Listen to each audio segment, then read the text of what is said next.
Okay, so we're diving into some legal stuff today. Right. You've sent over some information about sexual harassment, assault, and abuse. Right. It's pretty clear that you're looking to get a good handle on what each of those really means. Definitely. And it's a really important topic. Yeah, it is. So not only are we going to break down the actual legal definitions, but we'll also look at some real-world examples. Okay. And we'll talk about why it's so important to really understand these differences. Sounds good. Now, to help guide us through this, we have a legal expert in this field with us. Happy to be here. One of the sources you sent over mentioned that something like 81% of women experience sexual harassment during their lives. Yeah.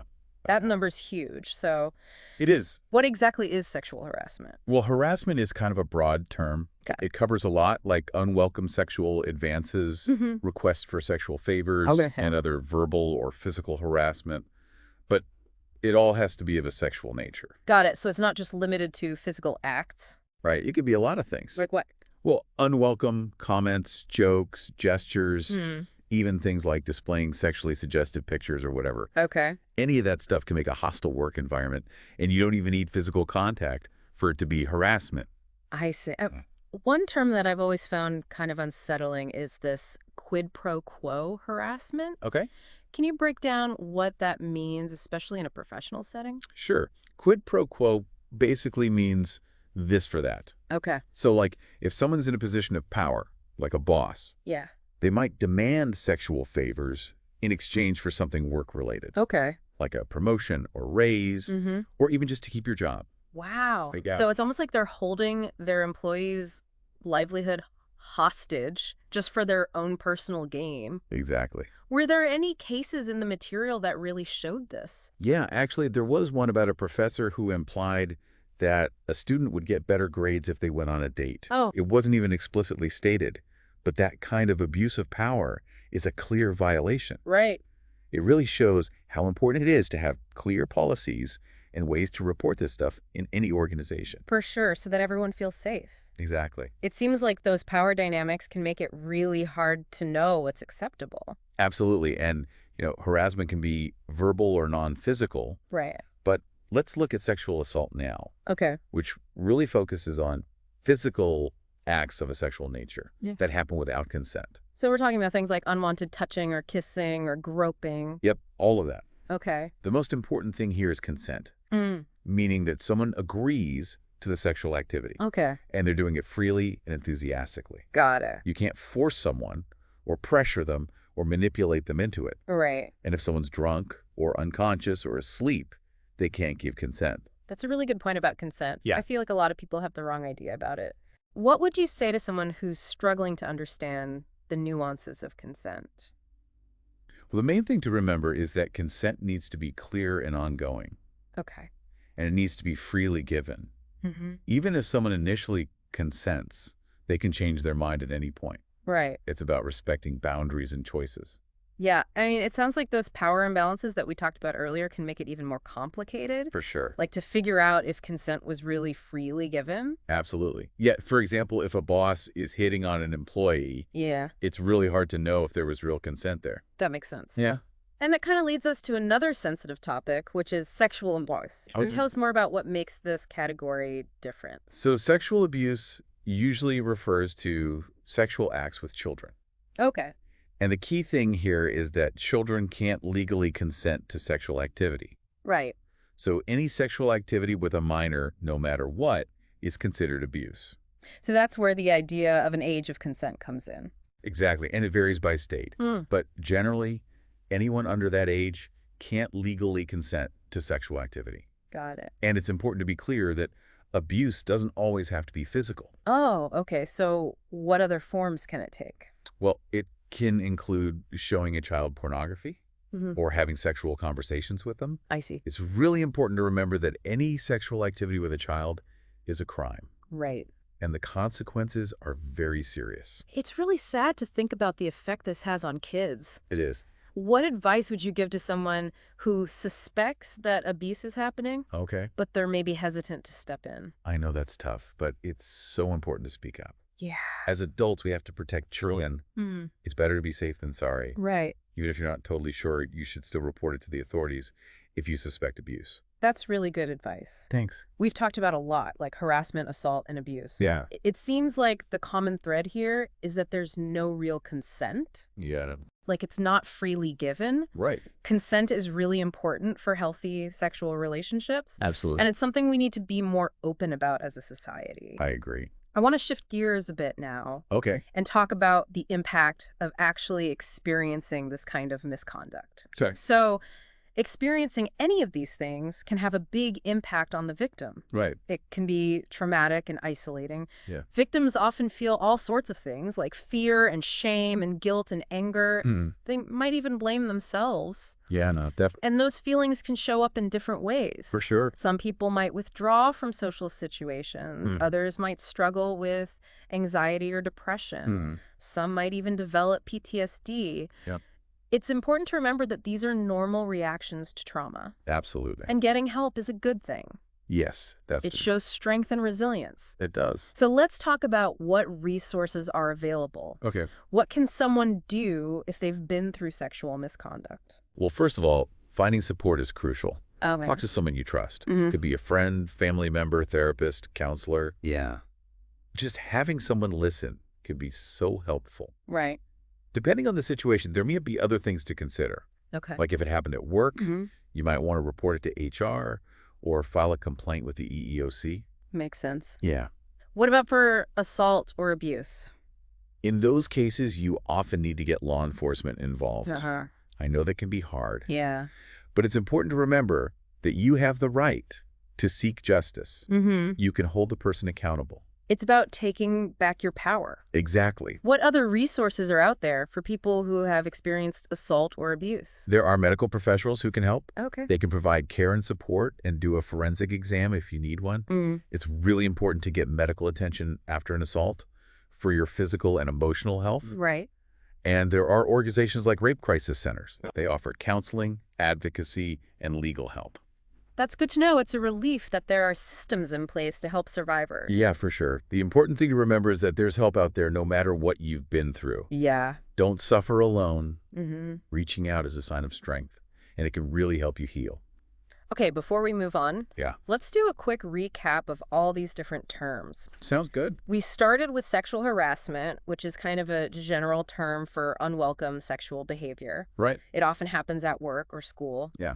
Then we moved on to sexual assault, which is physical sexual acts without consent. Exactly. And lastly, we looked at sexual abuse, Right. which mainly refers to sexual acts with children who can't legally consent. That's right. All of these are serious. Definitely. And they can really damage someone's life. Yeah, But remember that help is always available. it is. I think it's so important to have these conversations, to keep learning about these issues ourselves, and to teach others. Absolutely. The more awareness we raise, the better. It helps make the world safer and fairer. Exactly. So we've been talking about some pretty specific situations. Yeah. But I'm kind of curious about the bigger picture here. Okay. Like, what are some of the societal factors that lead to these issues? That's a really great question. Yeah. You know, we can't just focus on these problems individually. Right. We've talked about the legal definitions and the differences between them, but it's really interesting to see how all this connects to bigger patterns in society. What do you mean by that? Well, think about that stat we mentioned before. About 81% of women experiencing harassment in their lifetime. Right. That just shows how unbalanced the power is between men and women. It's a pretty big reminder that we still have a lot of work to do to make things fair and safe for everyone. Yeah. So how do we go about making that kind of change? Well, if we look at the big picture, Yeah. we can see how these issues are tied to things like gender stereotypes and societal norms. And even the way we talk about things like sex and consent. So it sounds like we need to address the root causes of these problems, like the cultural factors that contribute to them. Exactly. And that's where education comes in. Okay. It's so important to raise awareness, and we need to start having these conversations early on. Like in schools and at home? Yeah, in schools, at home, in our communities. Mm-hmm. We need to build a culture of respect where everyone feels safe Yeah. and where people feel comfortable speaking up if they see something wrong. So it's not just about having rules and laws, but also about changing how people think and act. Exactly. We have to challenge those attitudes and behaviors that lead to these problems. You mean things like making sexist jokes? Or not taking someone's experience of harassment seriously. Exactly. Those little things can add up. Right. And they create an environment where this kind of behavior is tolerated. Mm-hmm.